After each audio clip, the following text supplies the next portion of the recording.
Ladies and gentlemen, at first I would like to express my thanks for the opportunity to be here to make a presentation about pavement management. I think it's directly after discussion what we had yesterday about innovation. So pavement management maybe it's not innovation anymore, but it's still close to that, especially when we try to find a solution bringing our experiences from the high-level road infrastructure networks down to county roads, to local roads, which is a challenge. That's the subtitle of my presentation. So, you know, we are, almost everybody here in the room is an engineer, so we shouldn't speak about problems. We should speak about challenges, and the challenge is maybe also the presentation today. What I would like to give you within the next 15 minutes, plus some minutes more, is an overview. What are the problems, what we can do, what we should do on county and local roads. I will give a short introduction, then I think we should speak about what's the objectives and benefit implementing or also using a pavement management approach on the local and county roads. Requirements, we need something. Of course, it's important to have basic information. Think a little bit what we can do with the data. So not just putting the data in the database is not the end of the story. The requirements for a pavement management system at the end. So it's important to find a common language. What is a system for everybody? Some results and examples I think should express, it's the best way to show what can be done. And then finally a short outlook. I did this slide I think a few years ago the first time to see what happened in principle in the last 15 to 20 years when we started implementing the first pavement management systems. And in the meantime, we found out that the former so-called island solution, where you had somebody sitting in a nice little chamber, pressing the button of the computers and doing some calculation, pavement management become really a position in the whole asset management process. And when you look at this little house here, we see there is not the pavement management system the only component. We spoke yesterday about innovation, about Industry 4.0 and all these little things. And I would say in the meantime, based on my experience, pavement management doesn't start on the computer. It starts in the head of the people. Like innovation, you can't go out and say, let's do innovation. Innovation is the first step. Think what we can do. Why do we need innovation? It's the same with when you look at Industry 4.0. I'm not sure that everybody knows where the 4.0 is coming. This number, it's the fourth industrial revolution, what the experts are saying. Also, a revolution is not starting on the barricade. It's usually starting in the head of the people. We would like to change something. And when you look at this little house, and I just want to highlight two parts of this little house. These are the wall on the right side and on the left side. A successful story is not the software. It's not the data collection, which is important. It's the communication of the people.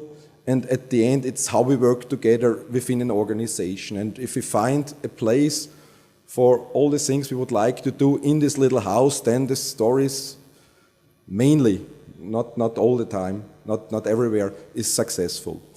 So what we also should not forget is, and this graph shows a little bit the so-called the asset management process, where pavement management is of course a specific part of it, that when we do asset management, we should be sure or not forgetting that that what we try to maintain, to manage, is the reality. It's nothing virtual. So it's not something like the internet, which you can see on your screen, but which exists more or less just on some computers. When we do a mistake, when we have a problem, it's a problem coming from the reality. And that's the difficulty in many situations. We have to find a way to bring the problems, we bring the characteristics, the properties of the reality into our office and make the decision there, but not forgetting, sometimes we have to go out to see, is this really the problem that we really can define at the end the challenges. So collecting data is important. You see it in the ring on the right-hand side. I already mentioned collection of data is the first step. It's not the end of the story. If we put everything in databases and generate thousands of data sets and so on, it's a nice work, but we should work with the data. And that brings me again back, we should collect only those data what we really need at the end for our decision processes. The analysis, whatever you do in the analysis, worst first, prioritization and so on, it's depending on the quality of the data, quantity of the data, the type of asset you address. More and more important is how we sell our results, and that's not so easy.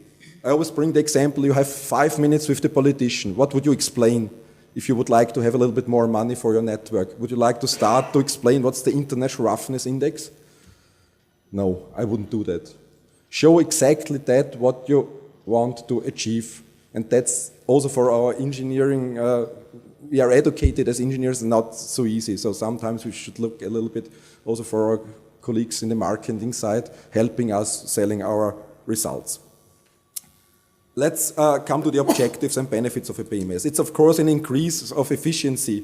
That is what we would like to have by a systematic and objective planning of our maintenance activities. The basis, I mentioned that, is the knowledge about the pavement construction when we look at the pavement management system. We need some information about the inventory, and of course the condition, the actual condition is the starting point. We should not forget, remember the house, there was something so-called stakeholders over the house. It was the sun and the clouds. That's influencing at the end our strategic targets. There are different stakeholders, there are users, neighbors, the environment, the whole society. Remember the discussion yesterday, and each of them has specific expectations, and that we have to take into account to say, do we need a smooth road, do we need a safe road, do we need a silent road, what do we need? And that's no difference, as I see it, between a high-level road infrastructure network and county and local roads. The output is, you see the three questions here: which maintenance treatment, when is the best point of time, and where should it be done? That is what I would like getting out. And then also for the financial departments becoming more and more important, we implement at the moment in Austria the double counting system is the asset value. It's for the financial colleagues important information. So how does it look from the financial side? And at the end, it's important, we would like to have this as a basis for the realization. I made here a little summary about the data and information, sorry, what you require. I mentioned inventory data. We need some information about the traffic. Pavement construction data is nice to have. In many cases we don't have. So with estimations, experience from the local engineer, we can do really a lot on that topic. Condition data can be coming from a visual inspection, running along the road, collecting the defects, or make a categorization 1 to 5, 0 to 100 about the condition. And what we should not forget is there are already some efforts done for short-term, medium-term construction program. We have to bring these things together in the whole process. Here, some requirements from the condition data point of view. That's a recommendation what you should look when you go also to a low-level road infrastructure network, basic information, rutting, the roughness, the longitudinal evenness. Structural indicators are also very important, like cracking surface defects, like pothole bleeding, raveling, and similar things. Skid resistance is an ongoing discussion. Do we really need information about the friction on the low-level road infrastructure? Maybe not on all of them. We have to find out which are the important roads where we drive maybe with high speed, and then this indicator can become a high importance. At the end, we collect in rather small section that's far away from something like a maintenance, a construction program. Homogenization makes the life a little bit easier, and it's the main input at the end, as I mentioned it, for the analysis. I also listed here the different types of analysis. I think state-of-the-art on the high-level infrastructure is life cycle cost analysis. We remember maybe yesterday Professor Blab already showed in the design process that they should edit a life cycle cost analysis. It is state-of-the-art, I have to say. And the method is not so difficult as it looks like at the beginning, and can be applied also, maybe simplified on local road networks. What we need at the end are certain performance predictions. We have the experience, when you have data, you can also do some calculation. And what you should do is you focus on the performance prediction of the individual indicators, which makes also the life cycle cost analysis a little bit easier. Optimization, finding out for different so-called what-if scenarios, what's the best solution, is bringing our ideas at the end on a piece of paper. And what we should not forget, it's an idea. There is no pavement management system existing around the globe, I haven't seen it till now, which is automatically generating a construction program. There needs to be the engineer at the end assessing the input information and in the same way assessing also the results and the output information. When you're looking for a pavement management system, a software, and I'm not so happy to say pavement management system is a software. When we speak about software, then we use usually the term decision support tool. It's an instrument. It can be a software, it can be a folder, it can be a book where a systematic process written. It helps you to support your decision.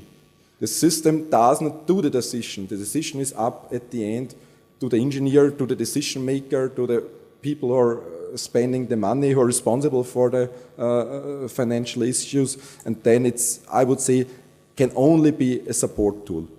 So the requirements listed here, definition of asset performance curve. If you would like to apply life cycle analysis, we need that. Definition of asset and assessment of treatment strategies, compare different maintenance treatments. Shall I do a reconstruction now or can I postpone it for 5-6 years? Do an interim treatment today to hold the safety under the threshold. So these are different options and the system should support in comparing and analyzing the strategies. Multiple what-if scenarios. What's going on if I reduce the budget by 10%?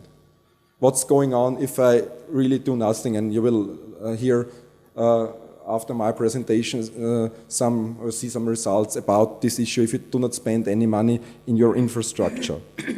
Optimization of recommendations. Remember the objectives, I said, it's the increase of the efficiency. Support of existing decision process. Usually there are decision processes in place, so the system should not work against this process. Maybe these processes are not that good, but don't change everything at once. Do it stepwise if there is a need to change it. Mention that ability to forecast the future pavement condition, and it's the support of existing asset management and pavement management technology. Remember yesterday we spoke about really a lot about innovation, new products, improved products. If the pavement management system is running on a technical level 15 years in the past, then the results will not that good at the end. In the meantime, we can say a pavement management system can be used by almost everybody.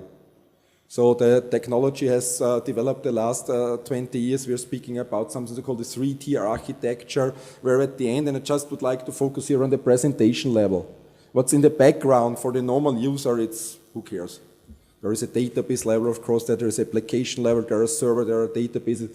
What we need at the end to work is here on the presentation level, and everybody, more or less everybody knows what the browser is to go in the internet, and that's the same platform where you should at the end use also a pavement management approach.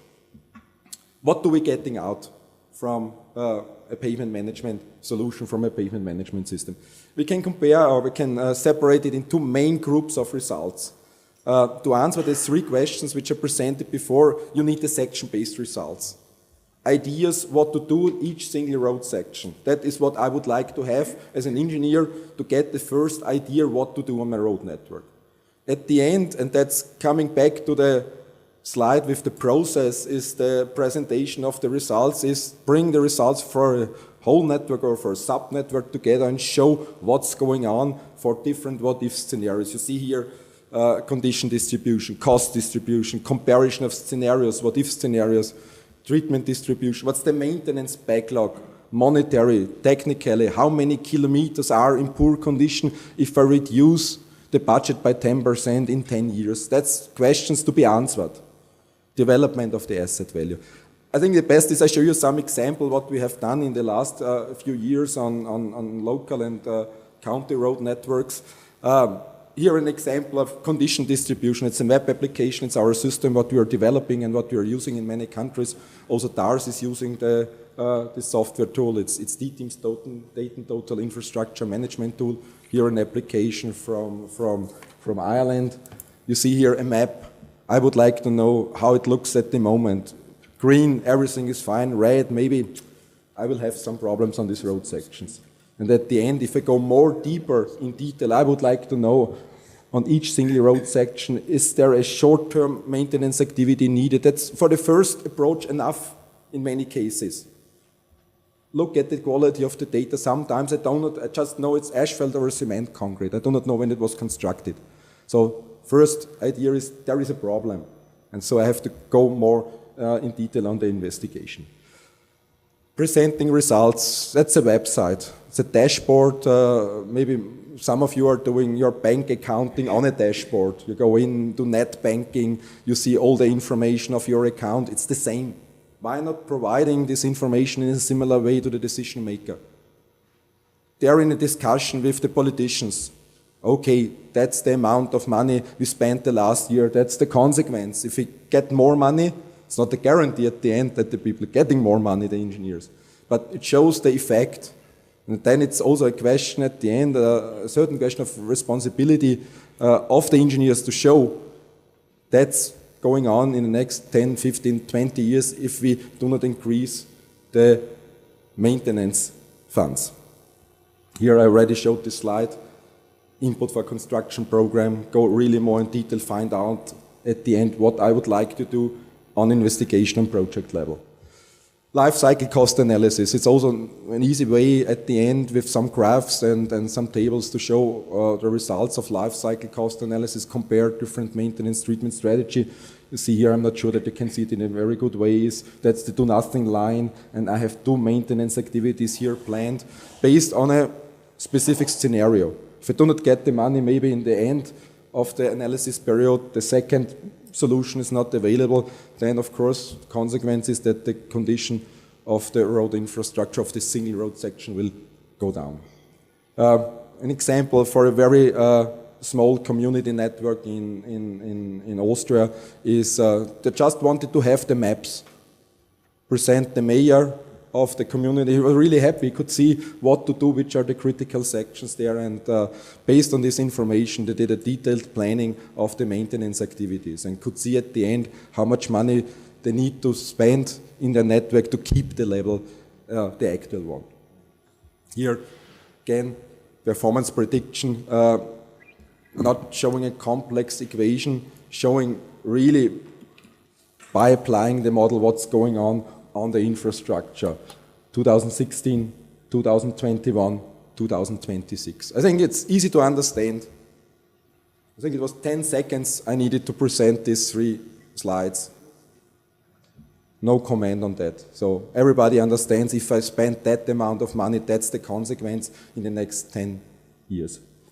I have here a slide what we are doing at the moment in Austria that you get an impression. So you see here that the system what we have implemented, DTIMS, is, I have to say, it's the national solution in the meantime. So we moved from the high-level infrastructure network in the last 10 years more on the state roads.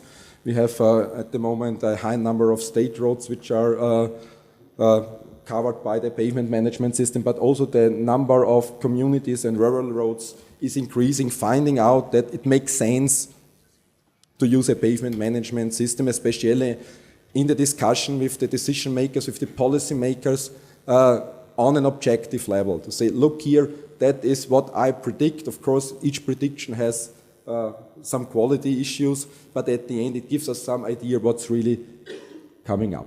So I hope I'm in time, Jana, more or less, yeah. So you can interpret my last slide in 2 ways. There is a little bird, that's not a little bird, it's a big bird coming from Australia. It's not living in Austria, so which is doing that if he's anxious, but we shouldn't do that. We should look what's the problem to have this little crack on the road. So my recommendation and my conclusion at the end is we know we have problems around our county and local roads. Let's move from the problems to the challenges and do the best what we can. Thank you very much.